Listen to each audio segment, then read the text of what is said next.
हाँ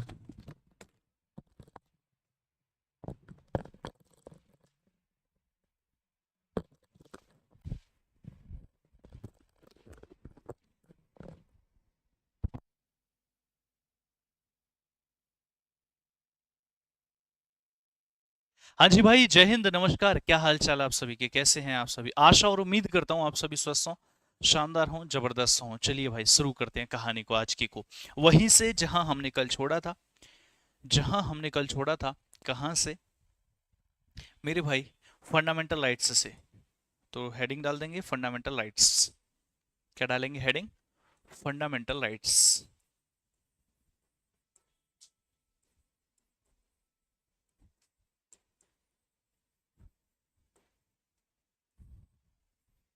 यानी मौलिक अधिकार। अच्छा, आपसे मैं एक क्वेश्चन पूछना चाहता हूं। मौलिक अधिकार। मैं आपके लिए बेहतरीन बेहतरीन सा कंटेंट लेकर के आ रहा हूं। आप यंग लग रहे हैं। अच्छा भाई, चलिए, इसी बात पर एक क्वेश्चन का आंसर दीजिए कि मैं आपके लिए शानदार शानदार सा कंटेंट लेकर के आ रहा हूं और बहुत सारी चीजें मैंने अभी प्लान की हैं। ठीक है? यश रावत जीएस यूट्यूब चैनल पर आप में से कितने बच्चे हैं जो वहां जुड़े हुए हैं? जल्दी से कमेंट बॉक्स में मुझे बता दीजिए। यश रावत जीएस यूट्यूब चैनल जो है, वहां आप में से कितने बच्चे जुड़े हुए हैं? जल्दी से बता दीजिए कमेंट बॉक्स में। देखिए, मैं बीच बीच में बहुत ज्यादा बातें करना पसंद नहीं करता, लेकिन अभी आप लोगों के लिए मैं एक शानदार शानदार कंटेंट लेकर के आ रहा हूं। उससे पहले मैं चाहता हूं कि आप वहां पर जुड़ जाएं। तो इसी वजह से आपसे पूछ रहा हूं कि कितने ऐसे बच्चे हैं। ब्लैक टी शर्ट अच्छी लगती है, चलिए फिर ब्लैक टी शर्ट लेकर मैं पढ़ाएंगे आपको, है ना? तो आप मुझे जल्दी से बताइए, कितने ऐसे बच्चे हैं जो यश रावत जीएस यूट्यूब चैनल से जुड़े हुए हैं, और कौन कौन ऐसा है जो नहीं जुड़ा हुआ है? जल्दी से। हाँ sir, yes sir, yes sir, जुड़े हैं। हम नहीं है? काहे नहीं है भाई अभी तक? काहे नहीं है अभी तक? ऑलरेडी ज्वाइंट हूँ। पक्की बात है ना?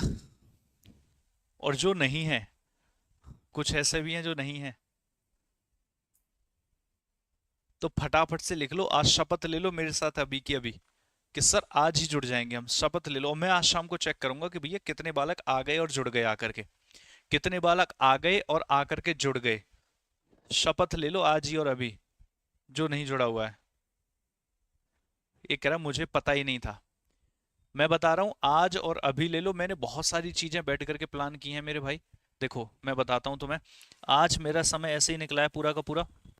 प्रॉपर तुम्हारे लिए एक डायरी बनाई है उसके लिए कि मैं इसमें बेहतरीन बेहतरीन सी चीजें प्लान करके वहां पर आपको प्रोवाइड कर सकूं। तो आज ही जुड़े हो, चाहे वो पीवाईक्यूज हो, प्रीवियस ईयर क्वेश्चंस हो, चाहे वो प्रैक्टिस की बात हो, चाहे अब वहां पर स्टैटिक जीके को एक स्पेशल तरीके से करने की बात हो। मैं एकदम शानदार कंटेंट वहां पर आपके लिए लेकर के आने वाला हूं। तो इसी वजह से जुड़ जाइए। सर कहां पर जुड़ना है मैं बता देता हूं। आपको यूट्यूब पर जाना है, 1 सेकंड का समय लगेगा, वरना तो फटाफट से जाके भी आ जाओ 1 सेकंड में। यूट्यूब खोलो फटाफट से, वहां ऊपर सर्च करो यश रावत जीएस। क्या सर्च करोगे? यश रावत जीएस।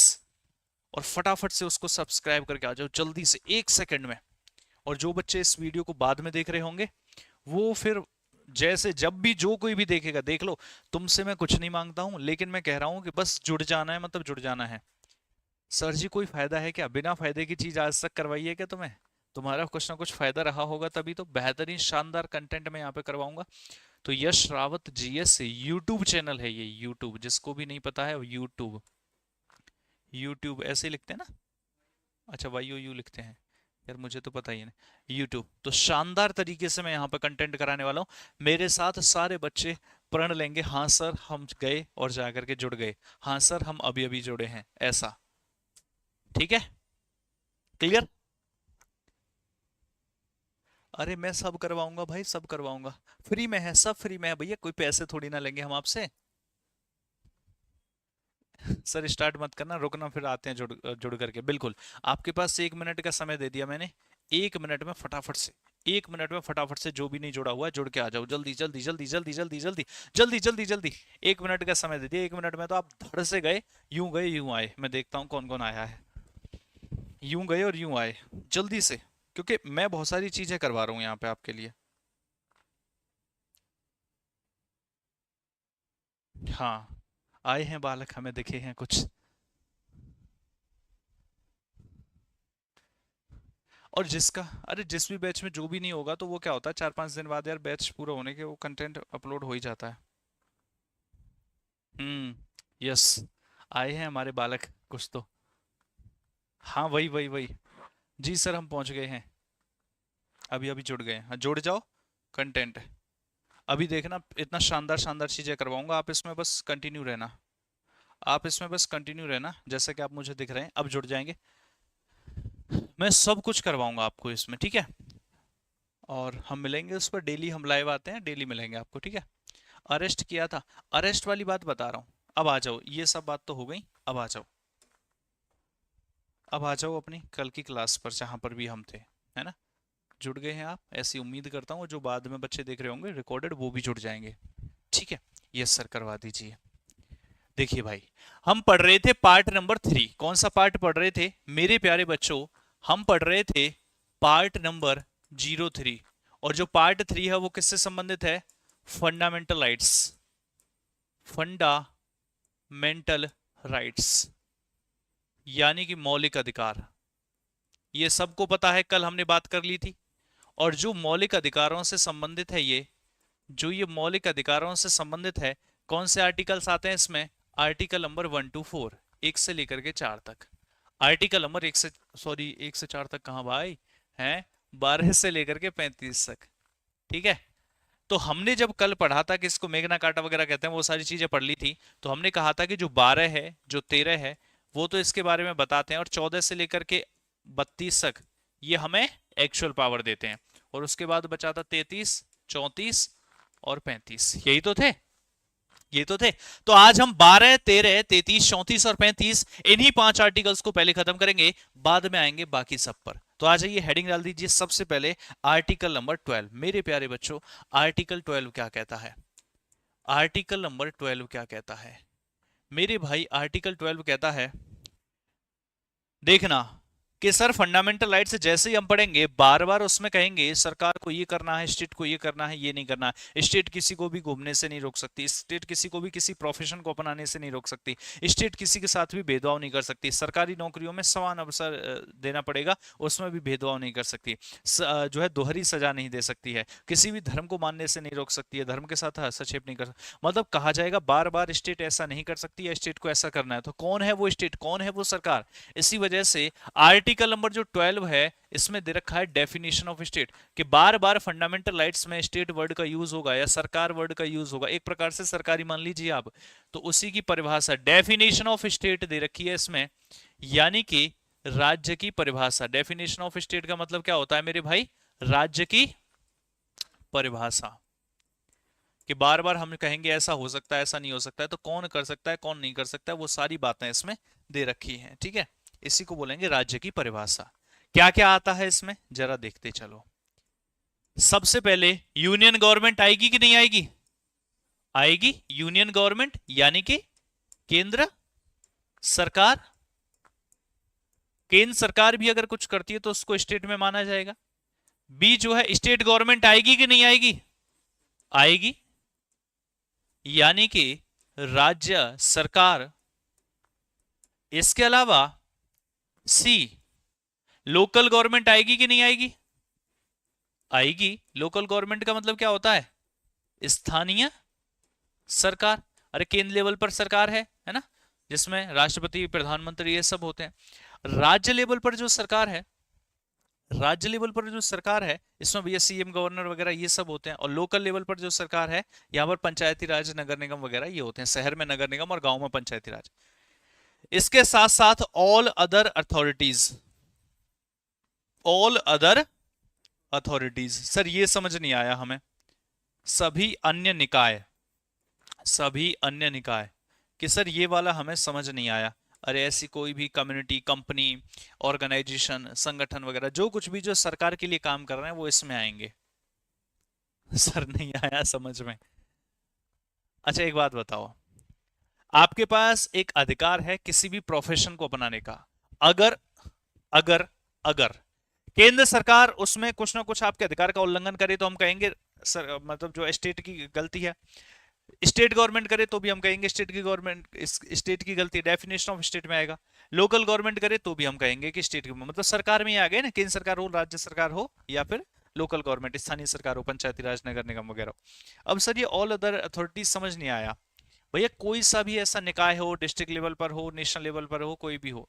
अच्छा ये समझ नहीं आया आपके, कोई बात नहीं, ये समझ आया है, ओएनजीसी को जानते हो? ओएनजीसी को जानते हो? गेल को जानते हो? सेल को जानते हो? भेल को जानते हो? हैं? जानते हो नहीं जानते हो? यूआईडीआई को जानते हो? जानते हो कि नहीं? अरे ये सारी नवरत्न महारत्ना कंपनीज वगैरह। अच्छा यूआईडीआई को तो सब जानते होंगे। आधार कार्ड है आपके पास? आधार कार्ड तो होगा। उस आधार कार्ड को किसने बनाया? यूआईडीआई ने तो बनाया, unique identification authority of India. उसको यूआईडीआई ने ही तो बनाया, unique identification authority of India. ये कंपनी वो है जिसने आधार कार्ड बनाया, और ये एक प्राइवेट कंपनी हो गई। तो भैया एक बात आप मुझे बताओ, आपने जब आधार कार्ड बनवाया, अगर सरकार आपसे क्वेश्चन कहती, सीधा सीधा यूआईडीआई के लोग आते और बोलते चलो चलो भैया एक काम करो, अपने स्कैनर दे दो सारे के सारे हाथों के, अपने आंखों का स्कैनर दे दो, है ना, अपनी सारी डिटेल्स दे दो, एड्रेस दे दो, सब कुछ, डेट ऑफ बर्थ दे दो, आई स्कैनर, फिंगरप्रिंट, सब कुछ हमें दे दो, और हम तुम्हारा आधार कार्ड बनाएंगे। क्या आप उससे आधार कार्ड बनवाते? नहीं, मैं भी नहीं बनवाता। ऐसे कोई भी आज कंपनी आ जाएगी, हमारी सारी डिटेल मांगेगी कि, तो हम नहीं देंगे ना, बिल्कुल भी नहीं देंगे। तो इसको भी नहीं देते यूआईडीआई को।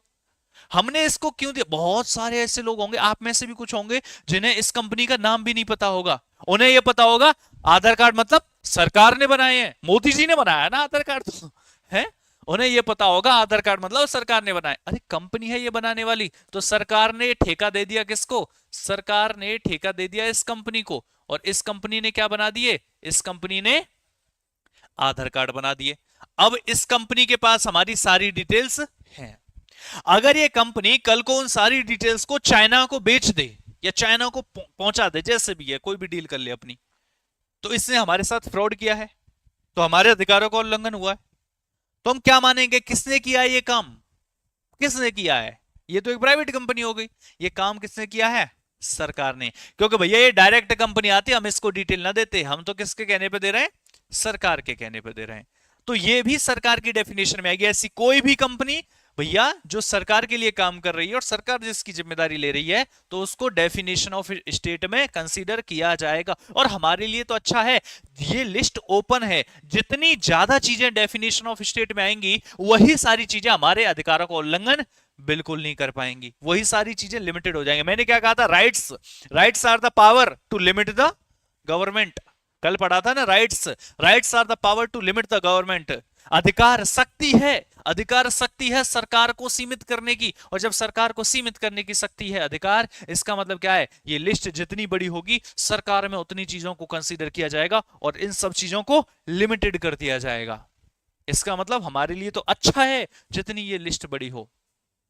अरे स्टेट गवर्नमेंट हो, यूनियन गवर्नमेंट हो, लोकल गवर्नमेंट हो, कोई भी हो, वो सब इसके अंडर आती हैं। समझ में आ गई कि नहीं? फटाफट से छाप दो इसको, फटाफट से छाप दो इसको।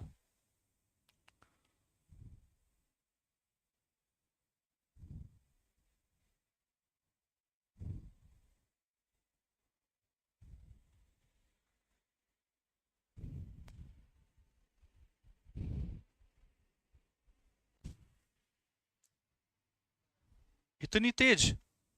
इतनी तेज? भाई साहब,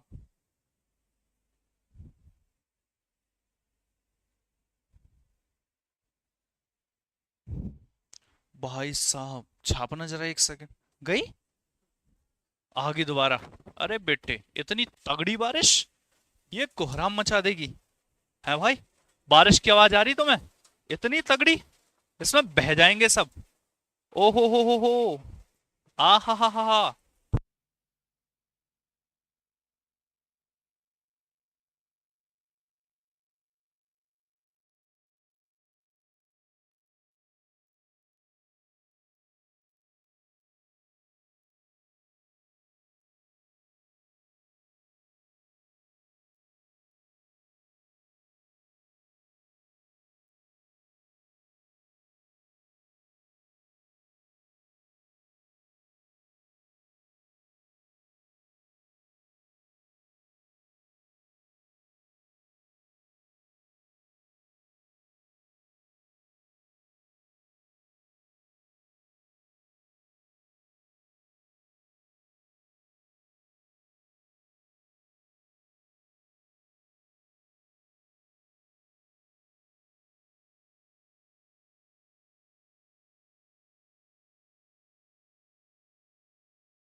हाँ भैया, चले, चलो चलो चलो।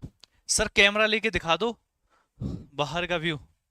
अंदर लेके बारिश, अरे कैमरा अंदर वाले रूम में लगाए मेरे भाई, और बारिश हो रही है मतलब बाहर एकदम, तो वो तुम्हें दिख नहीं पाएगा, बाकी बहुत तगड़ी तरीके से हो रही है, इतने तगड़ी तरीके से हो रही है मुझे लगा किसी की टक्कर वक्कर हो गई, एक्सीडेंट हो गया। इतनी तेज जो है आवाज आई। बहुत तेज बारिश हो रही है, बहुत ज्यादा तेज बारिश हो रही है। मैं बस वही जस्ट देखा, मैंने कहा इतनी तेज है, खतरनाक। आ जाओ भाई, आर्टिकल 12 हो गया, समझ में आ गई। तो ये 12 13 जो है ये सारी, ये 12 13 33 34 ये 35 ये फंडामेंटल राइट्स के बारे में बातें बातें करेंगे। आ जाइए, 13वां लिखिए, laws that are inconsistent with fundamental rights.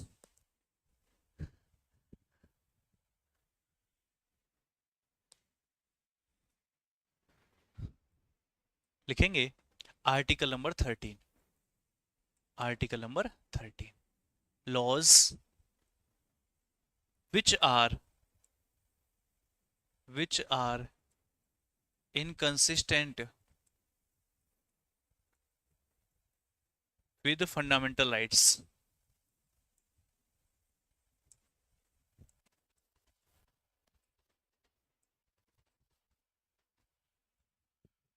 Laws which are inconsistent with fundamental rights. मूल अधिकारों से, मूल अधिकारों से असंगत विधियां, असंगत, असंगत मतलब उस संगत में नहीं है। कहते हैं ना तेरी तो संगति खराब है, मतलब साथ, मतलब मूल अधिकारों के साथ नहीं है। विधियां, समझ में आया कुछ भी? आया कुछ भी समझ में? मेरे नहीं आया, तुम्हारे आया? First slide please. अरे अभी तक फर्स्ट स्लाइड ना लिखी तुमने? यही, इसमें तो कुछ है ही नहीं। इसमें तो हम कह रहे थे फंडामेंटल राइट्स जो कल पढ़ रहे थे उसके बारे में, अब तो सीधा हेडिंग आपको यही डालनी थी और यही लिखना था, फर्स्ट स्लाइड में कुछ नहीं है। आ जाओ, तुम्हारे समझ आया? मेरे तो आया नहीं भाई, हो सकता है तुम्हारे भी ना आया हो, चलो को समझने की कोशिश करते हैं। जैसे मान लीजिए ये फंडामेंटल राइट्स हैं, ये क्या है? फंडामेंटल राइट्स हैं। भारत में बहुत सारे कानून बनते हैं, बनते नहीं बनते? बनते हैं। पार्लियामेंट बनाता है, राज्य सरकार बनाती है, समय समय पर भारत में कानून बनते रहते हैं, एग्रीकल्चर लॉज बनते हैं, कभी जनरल लॉज बनते हैं, बहुत सारी चीजें बनती रहती हैं।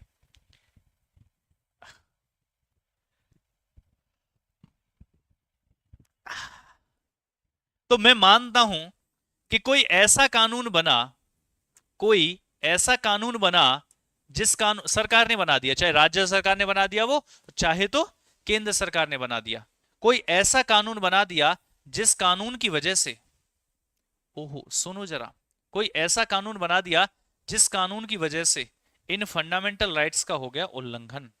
समझ में आई? क्या कहा? जिस कानून की वजह से इन फंडामेंटल राइट्स का हो गया उल्लंघन, तो फिर क्या होगा? मान के चलो अगर सरकार कानून बनाती है, हम कानून का उल्लंघन करते हैं तो हमें सजा मिलती है। मान लीजिए कार चलाते समय सीट बेल्ट लगानी है, नहीं लगाते तो चालान कट जाता है, हेलमेट नहीं लगाते चालान कट जाता है, कट जाता नहीं कट जाता? रॉन्ग साइड जाते हैं चालान कट जाता है, रेड बत्ती क्रॉस करते हैं चालान कट, मतलब मैं बता रहा हूं एक प्रकार के ये तो ट्रैफिक रूल हो गए जो सब लोग आप उनसे परिचित हो, इसलिए मैंने ये लॉज बताए। अब हमारे लिए तो ये हो जाता है, लेकिन अगर सरकार ने ही कोई ऐसा कानून बना दिया जो हमारे फंडामेंटल राइट्स का उल्लंघन कर रहा हो, तब क्या होगा? तो भैया उस कानून को चेक करने के लिए दो लोग बैठे हैं, उस कानून को चेक करने के लिए दो लोग बैठे हैं, एक है सुप्रीम कोर्ट और एक है हाई कोर्ट। अच्छा क्रिकेट देखा? क्रिकेट ज्यादातर बच्चों ने देखा होगा आप में से, ठीक है? क्रिकेट, अब क्रिकेट में क्या होता है, जैसे बॉल डाली और सबने कहा आउट है आउट है आउट है,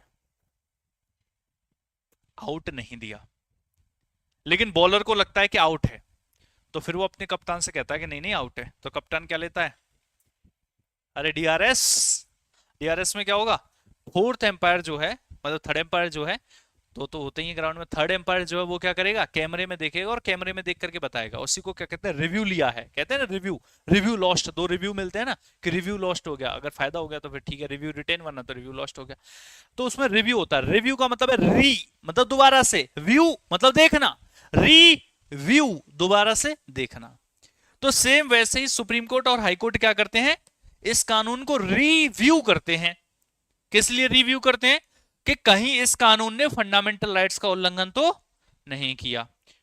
कौन कर रहा है रिव्यू, सुप्रीम कोर्ट और हाई कोर्ट। क्या ये जुडिशरी का हिस्सा है, न्यायपालिका का हिस्सा है? हाँ, तो हम इसको क्या कह सकते हैं, ये तो जुडिशियल रिव्यू है। आया नहीं, समझ में आई छोटी सी बात। जुडिशियल रिव्यू, न्यायिक समीक्षा, आपसे पूछेगा जुडिशियल रिव्यू किसमें है, न्यायिक समीक्षा किसमें है, आर्टिकल नंबर 13 में है। और इसमें भी मैं आपको बात करूं, जो आर्टिकल नंबर 32 है उसके तहत तो सुप्रीम कोर्ट करता है, और जो आर्टिकल नंबर 226 है, जो आर्टिकल नंबर 32 है उसके तहत कौन करता है, सुप्रीम कोर्ट, और आर्टिकल जो 226 है उसके तहत कौन करता है, हाई कोर्ट। ये भी कई बार पूछ लेता है आपको, आर्टिकल 13 ऑप्शन में नहीं देता और कहता है कि कौन कौन रहेगा जुडिशियल रिव्यू, तो वो करेंगे सुप्रीम कोर्ट, हाई कोर्ट, उनके लिए आर्टिकल पूछता है तो फिर वो 32 और 36।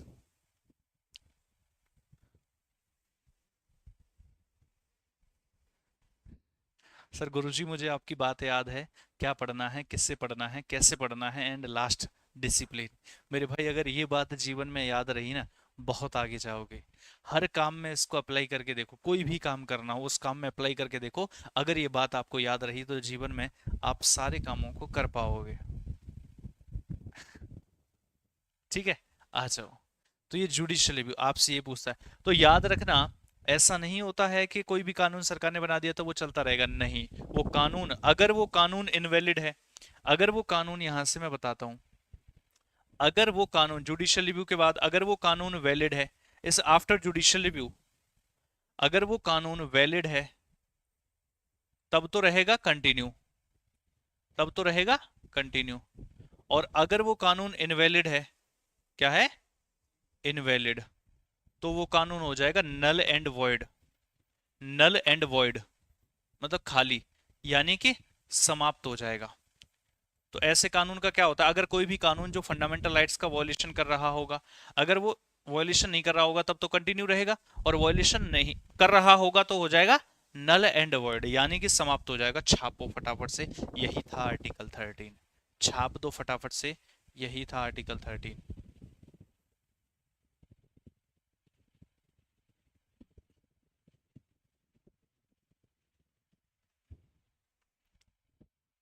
अब बात ये आती है कि कानून कौन बना सकता है और कानून क्या होता है। जैसे आर्टिकल नंबर 12 में डेफिनेशन ऑफ स्टेट थी, आर्टिकल 13 में एक प्रकार से डेफिनेशन ऑफ लॉ भी है। मैंने ये तो कह दिया कि अगर कोई भी कानून जो फंडामेंटल राइट्स का उल्लंघन करेगा वो नल एंड वॉइड हो जाएगा। ये तो बात ठीक है हमारी, ये तो बात हमें समझ में आ गई। लेकिन बात इतनी सी है कि कानून क्या होता है और कौन बनाएगा इस कानून को, कौन सा कानून नल एंड वॉइड होगा। आइए उसको भी जानने की कोशिश करते हैं, आइए उसको भी जानने की कोशिश करते हैं। सर कैसे छापें, बस जैसे मैंने छापा है तुम ही छाप दो। थैंक्स सर इतने अच्छे से पढ़ाने के लिए, शुक्रिया भैया। आप जो है इतने अच्छे से पढ़ते हैं तभी तो हम पढ़ा पाते हैं, जब आप ना पढ़ें तो हम कैसे पढ़ा पाए, किसको पढ़ा पाए। लव यू मेरे भाई।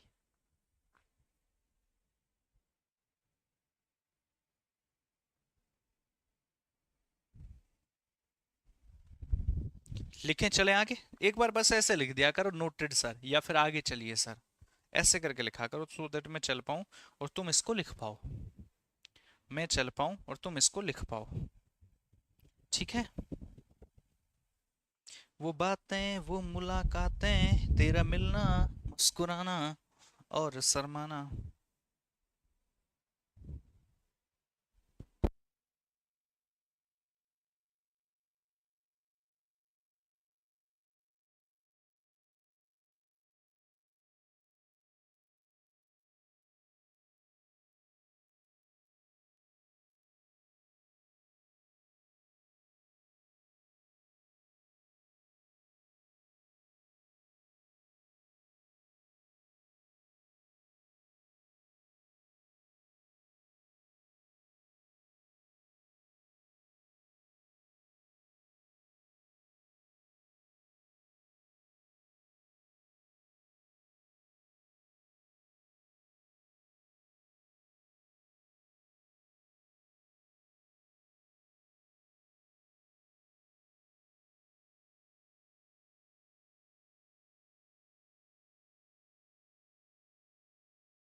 चलिए भाई फॉरवर्ड प्लीज, मजा आएगा, फॉरवर्ड प्लीज देखिएगा जरा।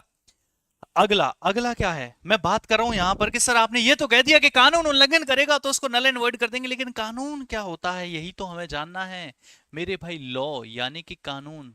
देखो कानून कई प्रकार के होते हैं, क्या कहा, कानून कई प्रकार के होते हैं। एक हो सकता है कि वो परमानेंट लॉ हो, क्या हो, permanent law, permanent law. Permanent law किसको कहते हैं हिंदी में बताना, स्थायी कानून को। स्थायी कानून कौन कौन सा होता है, या तो केंद्र सरकार ने बनाया होगा या फिर राज्य सरकार ने। स्थायी कानून किसने बनाया होगा, या तो सेंट्रल यूनियन गवर्नमेंट ने बनाया होगा। एक्चुअली इसको जो बनाया था है ना परमानेंट लॉ को, या तो यूनियन गवर्नमेंट ने बनाया होगा, ये यूनियन गवर्नमेंट। पार्लियामेंट कर लो, यूनियन गवर्नमेंट में भी क्या, पार्लियामेंट, केंद्र में पार्लियामेंट बनाता है, पार्लियामेंट ने बनाया होगा यानी कि संसद ने। या फिर ये राज्य में बनाया होगा तो किसने बनाया होगा, स्टेट लेजिस्लेचर ने, यानी राज्य विधानमंडल, राज्य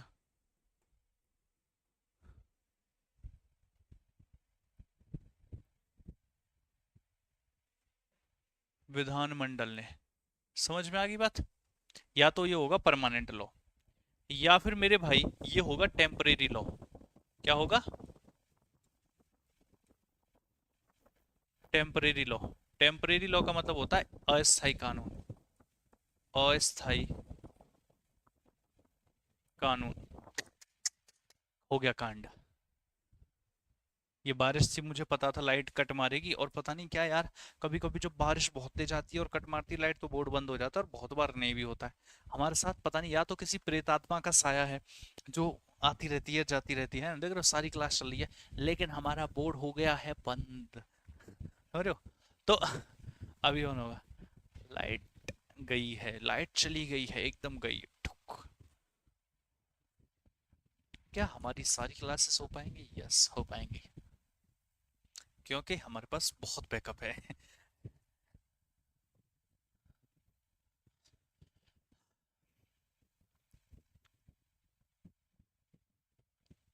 चल जा, व्हाट हैपेंड, अरे भैया लाइट चली गई है। हैं। हम्म।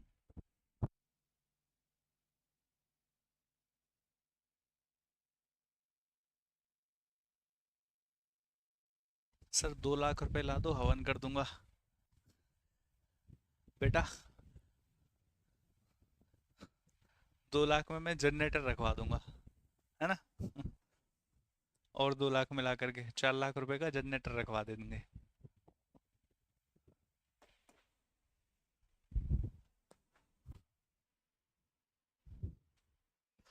चलो ठीक है। अरे हो जा भाई, ऑन हो जा, हे प्रभु हो जा, बहुत मेहनत से लिखा था, गायब ना हो जाना। 1 सेकंड रुक के ऑन करना पड़ेगा, गायब हो जाता है कभी कभी। सीधा ऑन कर दो, 1 सेकंड रुक जाना। देख रहे हो कितना सुंदर दृश्य है। यहाँ पे एक आदमी भी जा रहा है, तुम जाओगे यहाँ।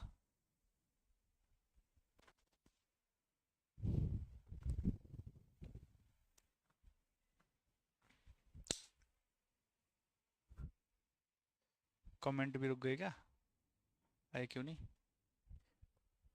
कोशिश करते हैं भैया, हो गया है थोड़ा सा समय, करें ओपन, हो जाएगा।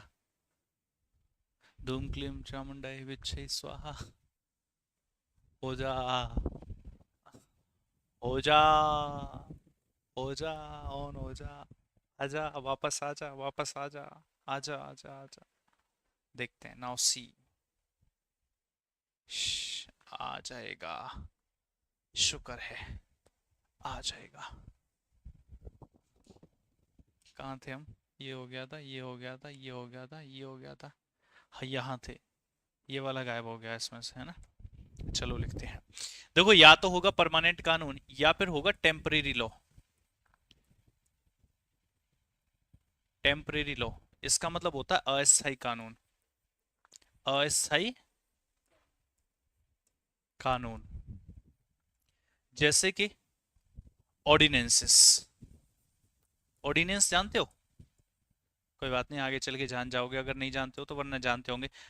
कई बार क्या होता है, जैसे पार्लियामेंट में कानून कैसे बनता है, वो ऐसे बनता है कि राष्ट्रपति के वो उसमें लोकसभा या राज्यसभा में बिल आता है, वहां से पास होता है, राष्ट्रपति के पास जाता है, साइन करता है राष्ट्रपति, वो आपका जो है कानून बन जाता है। लेकिन बहुत बार ऐसा होता है कि राष्ट्रपति के पास डायरेक्टली बिल होता है, वो सीधा साइन करता है, वो कानून बनता है। जब लोकसभा राज्यसभा सेशन में नहीं होती, कानून बन जाता है। जब लोकसभा राज्यसभा सेशन में आती है तो उसे पास कर देती है। 6 महीने के अंदर आएगी तो इसकी वैलिडिटी 6 महीने होती है। 6 महीने बाद लोकसभा राज्यसभा ने पास कर दिया तो परमानेंट कानून ही है, वरना तो फिर खत्म हो जाएगा। ऐसी राज्य में गवर्नर के पास से पावर होती है। मैं हम एक एक करके सारी पढ़ेंगे, जब हम राष्ट्रपति और गवर्नर पढ़ेंगे। तो इन्हें कौन कौन ला सकता है? या तो प्रेसिडेंट ला सकता है, प्रेसिडेंट यानी कि राष्ट्रपति, या फिर गवर्नर यानी कि राज्यपाल। तो ये होता है भैया अस्थायी कानून। ये होता है आर्टिकल नंबर 123 में, और ये होता है आपका आर्टिकल नंबर 213 में, 1 को बीच में ले गए तो। इसके अलावा जैसे कोई नोटिस निकला, इसके अलावा कोई भी नोटिस निकला या ऑर्डर निकला, इसके अलावा कोई भी ऑर्डर निकला गवर्नमेंट का, राष्ट्रपति का, किसी का भी आदेश निकला, लिख जा, लिख जा, लिख जा, लिख जा।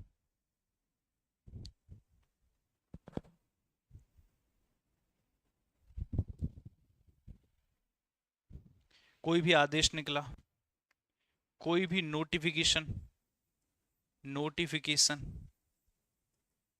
यानी सूचना निकली, सूचना निकली। जैसे केजरीवाल ने ऑर्डर नहीं दिया था एक बार कि ऑड इवन फॉर्मूला चलेगा, तो कोई भी आदेश निकाल दिया गया, ऑर्डर निकाल दिया गया, नोटिफिकेशन निकाल दिया गया, कोई रूल बना दिया गया। जैसे केजरीवाल ने बनाया था ना वो ऑड इवन वाला रूल, उसकी बात कर रहा था। रूल यानी कि नियम बना दिया कि एक दिन ऑड नंबर की गाड़ियां चलेंगी और एक दिन इवन नंबर की। तो ये हो गया, नियम हो गया। तो ये सारे के सारे लॉ की डेफिनेशन में आएंगे, छापो। ये सारे के सारे लॉ की डेफिनेशन में आएंगे, छाप दो भाई फटाफट से। ये सब के सब लॉ की डेफिनेशन में आएंगे।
चले भैया, नेक्स्ट लिखो, नेक्स्ट, अगला।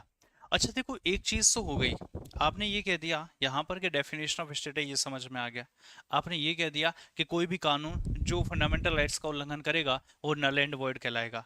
कानून क्या होता है उसकी बात हमने यहाँ पर कर ली कि कानून परमानेंट कानून भी हो सकता है, जो पार्लियामेंट ने बनाया हो, जो स्टेट लेजिस्लेचर ने बनाया हो, जो राष्ट्रपति के द्वारा ऑर्डिनेंस जारी किया गया हो, गवर्नर के द्वारा, या कोई ऑर्डर नोटिफिकेशन रूल हो। लेकिन यहाँ पर एक क्वेश्चन उठा। क्वेश्चन क्या उठा? क्वेश्चन मेरे भाई ये उठा, क्वेश्चन मेरे भाई ये उठा, आप एक बात बताइए, आप इसको कानून कह रहे हो? हाँ जी कह रहे हैं। संविधान में कोई भी चेंज किया जाता है, किया जाता है। जैसे 42वां संविधान संशोधन अधिनियम हुआ, तो वो भी एक प्रकार का कानून है, एक्ट है, वो भी तो एक्ट है। 44वां संविधान संशोधन अधिनियम हुआ, तो वो भी क्या एक एक्ट है, कानून है। तो क्या कॉन्स्टिट्यूशनल अमेंडमेंट एक्ट को हम कानून मानेंगे आर्टिकल 13 के अंदर? ये थोड़ा पेचीदा है, समझ में आ जाए तो अच्छा, वरना दोबारा देखना बाद में। मैंने कहा कि यहाँ कानून है, कोई भी कानून जो संविधान के फंडामेंटल राइट्स का उल्लंघन करेगा वो नल एंड वॉइड हो जाएगा, सुप्रीम कोर्ट और हाई कोर्ट उसको नल एंड वॉइड कर सकते हैं, ठीक है। और कानून की डेफिनेशन क्या है ये समझ में आ गई। लेकिन बात यह आई कि अगर सरकार ने कोई भी अमेंडमेंट एक्ट किया, तो अगर वो अमेंडमेंट एक्ट, अगर सरकार ने कोई भी संविधान संशोधन अधिनियम किया, मतलब संविधान में संशोधन किया, कॉन्स्टिट्यूशनल अमेंडमेंट किया, और अगर वो अमेंडमेंट फंडामेंटल राइट्स का उल्लंघन करे, तो क्या वो आर्टिकल 13 के तहत नल एंड वॉइड हो सकता है? क्या वो शून्य हो सकता है और समाप्त हो सकता है? अब ये क्वेश्चन आया, तो ये क्वेश्चन जैसे ही आगे बढ़ता, उससे पहले ही सरकार ने क्या किया, सरकार ने यहां पर एक संविधान संशोधन कर दिया। सरकार ने क्या किया, सरकार ने एक संविधान संशोधन ही कर दिया। कौन सा वाला लिखेंगे? 24th कॉन्स्टिट्यूशनल अमेंडमेंट एक्ट 1971, 1971 का 24वां संविधान संशोधन अधिनियम। और इस संविधान संशोधन अधिनियम से कहा गया, क्या कहा गया होगा मेरे भाई बताएंगे? इस संविधान संशोधन अधिनियम से कहा गया कि जो कॉन्स्टिट्यूशनल अमेंडमेंट एक्ट होता है, ये तो अपने आप में अमेंडमेंट एक्ट है ही। ये कह क्या रहा है? ये कह रहा है कि जो कॉन्स्टिट्यूशनल अमेंडमेंट एक्ट होता है, कि जो संविधान संशोधन अधिनियम होता है, मतलब अपने आप में जो 24वां संविधान संशोधन अधिनियम है, ये कह रहा है कि जो संविधान संशोधन अधिनियम होता है, तो इस अमेंडमेंट एक्ट के तहत कहा गया कि इस संविधान संशोधन अधिनियम को कानून जो शब्द है आर्टिकल 13 के अंदर, उसकी कैटेगरी में नहीं माना जाएगा। मतलब कॉन्स्टिट्यूशनल अमेंडमेंट एक्ट जो है आर्टिकल 13 के अंदर लॉ की डेफिनेशन में नहीं आएगा। ये कह दिया भैया आपका जो है 24वें संविधान संशोधन अधिनियम ने, छाप दो।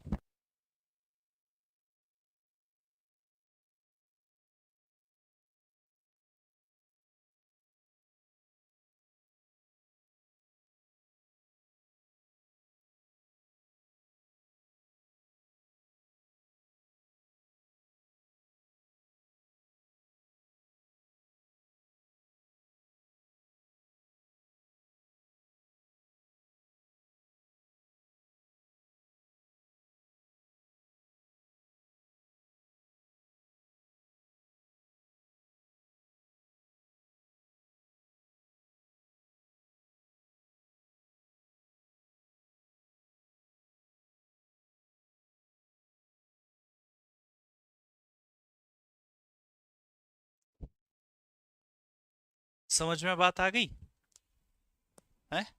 अब यहां से क्वेश्चन उठा, अच्छे से समझ आएगा, ध्यान से सुनना। आर्टिकल 13 ने कहा कि कोई भी कानून जो फंडामेंटल राइट्स का उल्लंघन करेगा वो नल एंड वॉइड हो जाएगा, ठीक है, हो जाएगा। कानून कौन से वाले?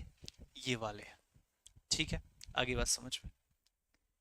फिर एक क्वेश्चन आया कि जो संविधान में चेंज किया जाता है, संविधान संशोधन अधिनियम कहते हैं, क्या वो कानून की डेफिनेशन में आएगा? और क्या उसको नल एंड वॉइड किया जा सकता है अगर वो संविधान का उल्लंघन करे? तो फिर सरकार ने खुद ही कह दिया 24वें संविधान संशोधन अधिनियम से कि भैया जो कॉन्स्टिट्यूशनल अमेंडमेंट एक्ट होता है ये लॉ की डेफिनेशन में नहीं आएगा।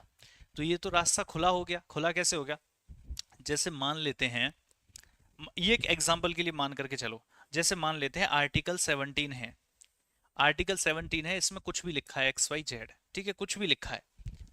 सरकार ने क्या किया? सरकार ने एक कानून बनाया, सरकार ने एक कानून बनाया, जो कानून इस XYZ का उल्लंघन करता था। तो बताओ इस कानून का क्या होगा? ये कानून नल एंड वॉइड हो जाएगा। अरे आर्टिकल 13 यही तो कहता है कि ऐसा कोई भी कानून जो किसी भी फंडामेंटल राइट्स का उल्लंघन करेगा वो नल एंड वॉइड हो जाएगा। और आर्टिकल 70 तो फंडामेंटल राइट है, तो ऐसा कोई भी कानून जो फंडामेंटल राइट्स का उल्लंघन करेगा वो नल एंड वॉइड हो जाएगा। तो ये हो गया नल एंड वॉइड, ये कानून खत्म हो गया। लेकिन सरकार चाहती नहीं थी ये कानून खत्म हो। अब सरकार ने क्या किया, सरकार ने एक संविधान संशोधन अधिनियम कर दिया और उस कॉन्स्टिट्यूशनल अमेंडमेंट एक्ट से इस आर्टिकल 17 को ही उड़ा दिया। और सरकार ने आर्टिकल 17 को उड़ाने के बाद दोबारा से यही वाला कानून पेश कर दिया। जब कानून के अकॉर्डिंग चेक किया गया तो कोई भी फंडामेंटल ऐसा नहीं था, फंडामेंटल राइट ऐसा नहीं था जिसका उल्लंघन हो रहा हो, तो ये कानून लागू रहा। इसका मतलब तो क्या है कि भैया जिस भी फंडामेंटल राइट का उल्लंघन हो रहा होगा सरकार उस राइट को ही उड़ा देगी। ये तो बड़ा गलत हो गया। तो जो कॉन्स्टिट्यूशनल अमेंडमेंट एक्ट है ये तो इनडायरेक्टली पावर दे गया पार्लियामेंट। इसका मतलब अगर कॉन्स्टिट्यूशनल अमेंडमेंट एक्ट लॉ की डेफिनेशन में नहीं आएगा तो ये तो इनडायरेक्टली पावर दे गया पार्लियामेंट को, किसी को भी हटा दो संविधान से और फिर उसके ऊपर जो है कानून बना दो। तो इस चीज को चैलेंज कर दिया गया। कहां पर चैलेंज किया गया, कोर्ट में। और कोर्ट में चैलेंज करने के लिए क्या होता है, केस। और एक केस चल रहा था, अगर आपको नाम याद हो, केशवानंदा भारती केस याद आ रहा है, केशवानंदा भारती केस। क्या था केशवानंद भारती केस में, केशवानंद भारती केस, ये तो मठ के गुरु हुआ करते थे, प्रॉपर्टी का केस था भारती केस। लेकिन इसमें बहुत सारे जजमेंट आए थे, 13 जजेस की सबसे बड़ी बेंच आज तक की इसी में बैठी थी, 1973। इसमें ये 71 में ये हुआ। इसमें आर्टिकल 24 को चैलेंज किया गया।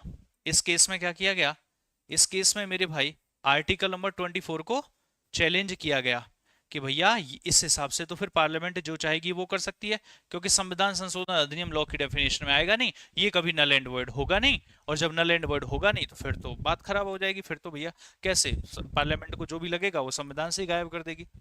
तो इस केस में, केशवानंद भारती केस में, पार्लियामेंट ने क्या कहा, सुप्रीम कोर्ट ने क्या कहा, इस केशवानंद भारती केस में सुप्रीम कोर्ट ने कहा कि बेशक से संविधान संशोधन अधिनियम इसमें लॉ की डेफिनेशन में नहीं आएगा, लेकिन ऐसा कोई भी संविधान संशोधन अधिनियम जो कि संविधान के, जो कि कॉन्स्टिट्यूशन के, यानी संविधान के, आपने एक वर्ड सुना था केशवानंद भारती केस में, कौन सा, बेसिक स्ट्रक्चर, सुना था कि नहीं, बेसिक स्ट्रक्चर प्रियम्बल के समय सुना था, बेसिक स्ट्रक्चर यानी मूल संरचना। कि अगर कोई भी ऐसा संविधान संशोधन अधिनियम होगा जो मूल संरचना का उल्लंघन करेगा, जो मूल संरचना का उल्लंघन करेगा, उसको नल एंड वॉइड मान लिया जाएगा। ऐसा कोई भी कॉन्स्टिट्यूशनल अमेंडमेंट एक्ट जो मूल संरचना का उल्लंघन करेगा उसे नल एंड वॉइड मान लिया जाएगा। अभी समझ नहीं आया होगा, मैं एग्जांपल से समझाता हूं। आपको पता है सुप्रीम कोर्ट में जजेस का अपॉइंटमेंट राष्ट्रपति के द्वारा किया जाता है, कॉलेजियम सिस्टम से सेलेक्ट किया जाता है और उसके बाद राष्ट्रपति अपॉइंटमेंट करता है। लेकिन क्या हुआ, सरकार ने एक अमेंडमेंट एक्ट कर दिया जिसको कहा गया 99वां संविधान संशोधन अधिनियम, जिसके तहत आया NJAC, national judicial appointment commission, कि कॉलेजियम की बजाय, कॉलेजियम को रिप्लेस करेगा एनजेएसी, कि जो सुप्रीम कोर्ट में जजेस नियुक्त किए जाते हैं उनको डिसाइड करने की जो पावर थी उसमें इन्वॉल्वमेंट कर दिया पार्लियामेंट का, मतलब प्रधानमंत्री और लॉ मिनिस्टर वगैरह का। अब इससे क्या हुआ, इससे तो भैया इंडिपेंडेंस ऑफ जुडिशरी छिन गई, क्योंकि जज कौन बनेगा, अगला जज वही बनेगा जिसमें कहीं ना कहीं प्रधानमंत्री और लॉ मिनिस्टर शामिल होंगे। तो जुडिशरी और लेजिस्लेचर इसका तो कनेक्शन हो गया, डिपेंडेंट हो गया, फिर तो जज वही करेगा जो ये करवाएंगे। तो इससे जुडिशरी की इंडिपेंडेंस पर खतरा आ रहा था और independence of judiciary basic structure का पार्ट था। सुप्रीम कोर्ट ने धड़ से एनजीएसी को ही खत्म कर दिया, national judicial appointment commission 99 constitutional amendment act को नल एंड वॉइड कर दिया। तो ऐसा कोई भी संविधान संशोधन अधिनियम, ये लॉ तो है ही है, सरकार ने अगर कोई लॉ बनाया है, सरकार इनमें से किसी ने भी कानून बनाया है, ये फंडामेंटल राइट्स का उल्लंघन करेगा, ये तो नल एंड वॉइड होगा ही होगा। लेकिन इसके साथ साथ ऐसा कोई भी संविधान संशोधन अधिनियम, ऐसा कोई भी संविधान संशोधन अधिनियम जो संविधान के बेसिक स्ट्रक्चर का उल्लंघन करेगा वो हो जाएगा नल एंड वॉइड। ये बात भी इसमें कही गई केशवानंद भारती केस में। समझ में आ गई हो तो बताना धड़ से। अब मैं यहां से आगे की बात करता हूं। हो गया, जल्दी से करें आगे की बात। आपके कमेंट रुक गए यार बीच में, जब से लाइट गई थी तब से। पर कोई नहीं, क्लास आपको दिख रही होगी, ऐसी हमें उम्मीद है, ऐसी हमें उम्मीद है।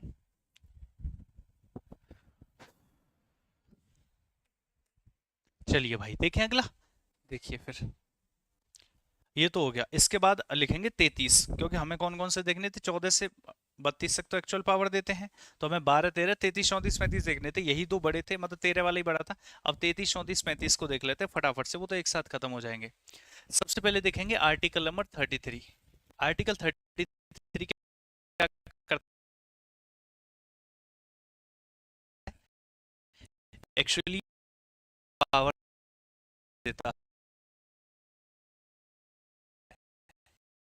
क्या है, पावर देता है, यानी कि शक्ति देता है। किसको देता होगा भैया शक्ति, बताना जरा। पार्लियामेंट को देता है, पार्लियामेंट को,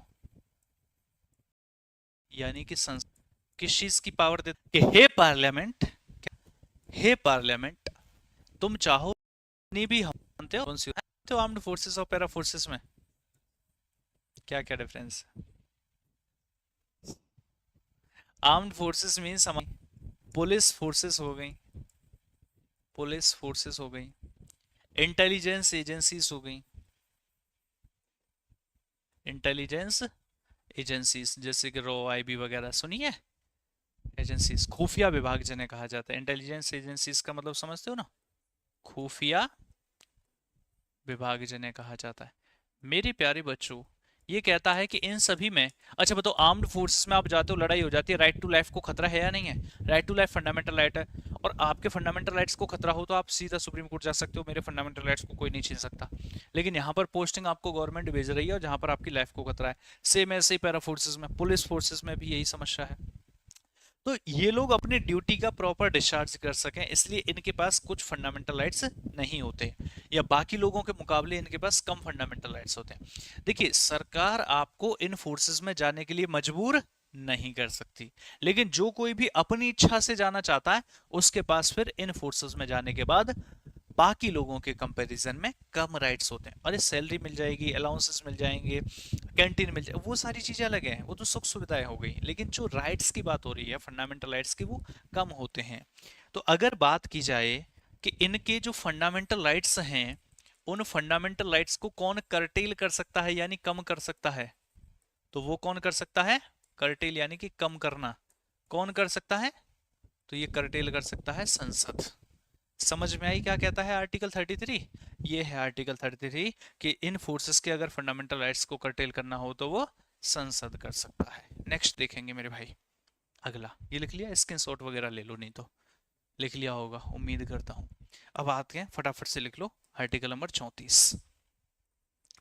आर्टिकल नंबर 34, देखो जनरली क्या होता है, मेंटेन करने का काम जो है पुलिस वगैरह जो है सारी चीजों को मेंटेन करती है, लेकिन उससे भी काम ना चले तो फिर उस समय पे पैरामिलिट्री फोर्सेस को बुलाया जाता है, और उससे भी ना चले काम तो सीआरपीएफ से भी, तो फिर किसको बुलाया जाता है? फिर आर्मी। तो उसी को मार्शल लॉ कहते हैं एक प्रकार से। क्या? Martial law. वो किस कौन से आर्टिकल में आपसे सीधा सीधा पूछता है? 34 में। एक प्रकार से आर्मी रूल कह लीजिए, जहां सारी पावर आर्मी के पास ही होती है। अगर मान लीजिए आपसे मना किया, मन निकलो, दोपहर के बाद गोली मार दी, उससे पूछा गया, सीओ ने कह दिया कोई दिक्कत नहीं, हमें शक था आतंकवादी थे तो थे, हो सकता है, पर उसमें कोई प्रूफ करने की जरूरत नहीं है। तो martial law means army rule. Next बताता हूँ आर्टिकल नंबर 35। मेरे प्यारे बच्चों, आर्टिकल 35 क्या कहता है? ये भी पावर देता है। पावर मीन्स किसको? पार्लियामेंट को। किसको? पार्लियामेंट को, यानी कि संसद को। किस चीज की पावर देता है? एग्जाम्पल के लिए समझिए, मैंने कहा कि हमारे पास फंडामेंटल राइट्स हैं, मैंने कहा कि हमारे पास फंडामेंटल राइट्स हैं, उनमें से एक फंडामेंटल राइट ये भी है, राइट टू एजुकेशन। एक फंडामेंटल राइट ये भी है, राइट टू एजुकेशन। 6 से 14 साल के बच्चों को शिक्षा, मुफ्त शिक्षा देनी है। लेकिन ऑन ग्राउंड जाके देखा, स्कूल ही नहीं है। ऑन ग्राउंड जाके देखा तो स्कूल ही नहीं है। मिल गई शिक्षा? नहीं मिली ना। तो संविधान में जो लिखा है उसको ऑन ग्राउंड लागू करने के लिए तो सरकार को खुद कानून बनाने पड़ेंगे। जैसे कहना पड़ेगा भैया हर 5 किलोमीटर में स्कूल हो या 3 किलोमीटर में, उसमें आपका शिक्षा दी जाए, लोगों को फ्री खाना। मतलब मैं कह रहा हूं कोई सा भी फंडामेंटल राइट लागू करना हो तो उस फंडामेंटल राइट को लागू करने के लिए ऐसा थोड़ी है सकला का बुम बुम वाली पेन थी, जो भी लिखा है इसमें जो है लागू हो गया संविधान में, नहीं। उन फंडामेंटल राइट्स को लागू करने के लिए अपने आप में कानून बनाने पड़ते हैं। तो वो लॉज कौन बना सकता है? संसद बना सकती है। कौन सा आर्टिकल कहता है? 35 वाला। समझ में आया?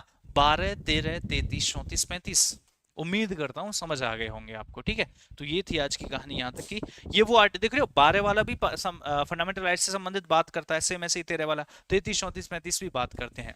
अब बात आती है कि आर्टिकल नंबर 14 से लेकर के 32 में क्या है जो हमें एक्चुअल पावर देते हैं। तो कल हम पढ़ेंगे उन आर्टिकल्स के बारे में जो हमें एक्चुअल में मौलिक अधिकार प्रोवाइड करते हैं या एक्चुअल पावर देते हैं, उन फंडामेंटल राइट्स के बारे में। ठीक है, आज की क्लास के लिए thank you so much everybody, take care, tata bye bye. आप यूं ही हंसते रहें, मुस्कुराते रहें, पढ़ाई करते रहें, अपने लक्ष्य पर ईमानदार रहें और लर्निंग हैबिट को हमेशा जीवन में बनाए रखें। राधे राधे भाई।